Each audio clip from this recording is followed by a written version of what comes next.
My name is Megan. I grew up in DC in a little suburb called Potomac, Maryland. I played lacrosse and I went to Colby College to play there. Um, Colby's like a very awesome school. It's really small, about 1,800 people, but there's definitely like a feeder school into banks and consulting firms. Most people are going to like these large finance institutions and trading or doing what you typically do and make a lot of money doing for the first couple of years. So I did that. I went and I got a job at a consulting company. It was an experience, and I just kind of realized I had like this like little bit of a quarter, like not even a quarter life crisis in my cubicle where I was like, okay, so this sucks. Like this is an awful, awful, awful job, and I hate it. But like next year I'll be, like the next ring up, and I like looked to my left and I was like, well, it's 3 a.m. and that person is still here and she hates her job too. But like after that it'll be great. And I just had this like absolute spiral moment where I was like, this is gonna be the rest of my life. Like the same thing every day for the rest of my life. And just kind of realized that working at like a big company and being part of a machine that you just are like pressing a button basically wasn't for me. That I wanted to be part of a team like when I was playing lacrosse, where I actually contributed, where I could make a difference, if you will, and even a small way. So that's how I kind of started my job hunt for something new. Applying through job websites, I never really looked at that as an option.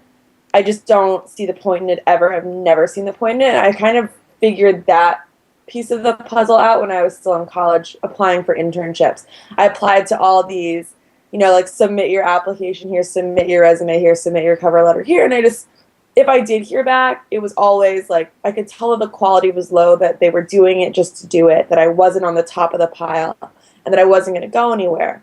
And so when I started to realize that I wanted to look at something else, I just kind of used the same techniques I used when I was looking for internships. I mean, I'll be very, very, very, very honest. I've always been honest. I was a terrible, terrible student. I got into a good school because I played lacrosse and my parents, could ground me and put me in my room and make me study. But once I got to Colby, school was just never my thing. I was never, and I will never be someone who understands a test or like wants to write a paper on something stupid. I don't know. It's my like rebel without a cause nature, I guess. I just kind of use all the techniques I applied there. I thought that the best thing to do would be to do research on what it was that I thought I wanted to do. So for me, it was I knew that what I really wanted was company culture more than anything else. And that's how I found Charlie, who was my first step to finding my job now. I found someone who was local in New York, who was writing about current companies. The article had been written within the last 2 months.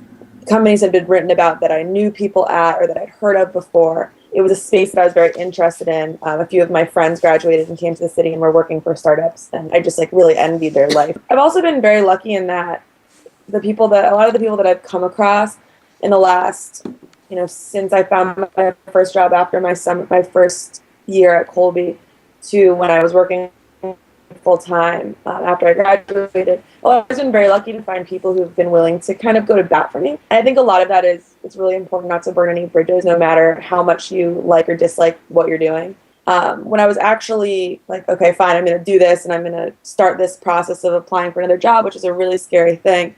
I really just looked behind me. I worked in a cubicle environment, and I just looked behind me, and the director, who was sitting 2 cubes down from mine, was someone who'd always stood up for me.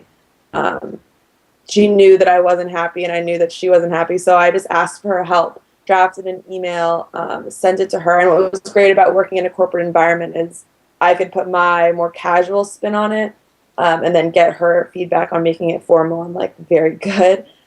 That first email is so crucial. So my strategy was mention something about the article, mention something about his company, because the companies that he had invested in, because that they've probably got filters on those inboxes. And then keep the email incredibly short. Flattery works, in my opinion, and by no means do I mean blow smoke up someone's butt, but making them feel like you actually read the article and appreciate their point of view is important.